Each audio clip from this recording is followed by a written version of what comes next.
the last show I did in America was at CBGB's. Those are the two, weirdly enough, that I remember the most. The first one at Lounge Acts in Chicago, and the last one at CBGB's in New York. Those two I remember. I remember loads of others, but I always remember those two. But that had all kind of wound up, and I got back to New Zealand towards the end of 97, 98, sort of that time. And throughout all this toing and froing around the world, I would always spend time in Stratford with my mum, at least once a year, you know, regardless of where I was. And I got back, and her job had gone from 5 days a week to 1 day a week. And for the first time, she was actually like, I could see she was like worried about how am I going to live, you know.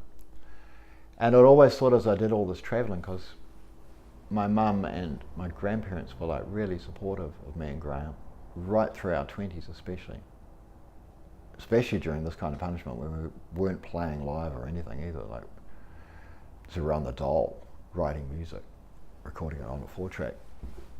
They always helped out whenever they could, were really supportive, and I always thought at some point I'll come back here and spend some time, and not like when you're at the point that you're dying or something, like while there's some good time. And I never really committed to when would you do that. Oh yeah, one day I'll do that one day. And it was like suddenly I'm like, now's the time. If there's ever anything you can do that might make a difference to your mother for all the things she's done for you, if there's a time for you to do it, I think it's now, isn't it? And weirdly enough, around that time I got offered a job in Melbourne by Death Valley Records, and I could have gone there, but I didn't.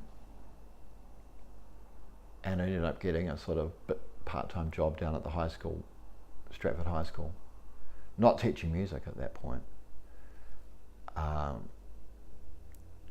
But that was something you did if you were on the benefit.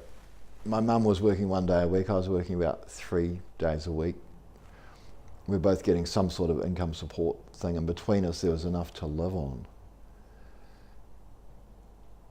And so that changed the dynamic quite a bit. I realised I wasn't going to go back to America anymore to do music with Jane.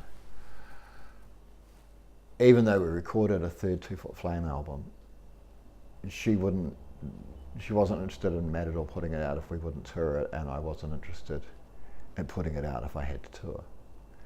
So it ground to a halt. And by then I'd been running back and forth to America and Europe for 5 years, pretty much non-stop. And so at the end of the 90s, I did an album called Substatic, which was all instrumental, sort of a companion album for Rats, One, Two Birds, although they're not similar. But I stopped singing again. For those who don't like me singing, I did another one where I didn't sing. And played drums for Anita Anker, who, again, being able to drum in someone else's band, she wrote all the songs. I didn't have to write the songs. I could just drum for her, and I liked her songs. So we did that and put out an album of her songs.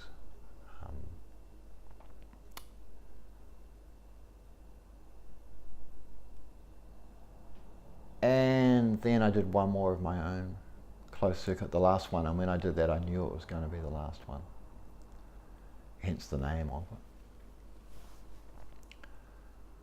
And then it was like, what am I going to do? I'd stopped, I was 42 at that point. I'd started being seriously creative when I was 17, wrote the first song on Admit To when I was 19. Had gotten in the first band that recorded anything by the time I was 21, and now 21 years later, I'm 42 and I'm finished. I know I'm finished. The last one's the last one. The last song, Ghostwriter, at the end, as Campbell Walker has said, it's the sound of someone getting off the train. Like you can hear, that's it, you're gone. And I was.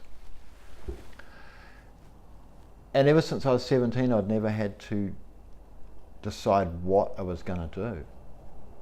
The thinking was always, how am I going to do it? Who am I going to do it with? Never what. I always knew what I was going to do. And suddenly now, here I am, and I've got to decide what I'm going to do. And the only thing I knew for sure was I wasn't going on with capital P, capital J in his music career. Finished.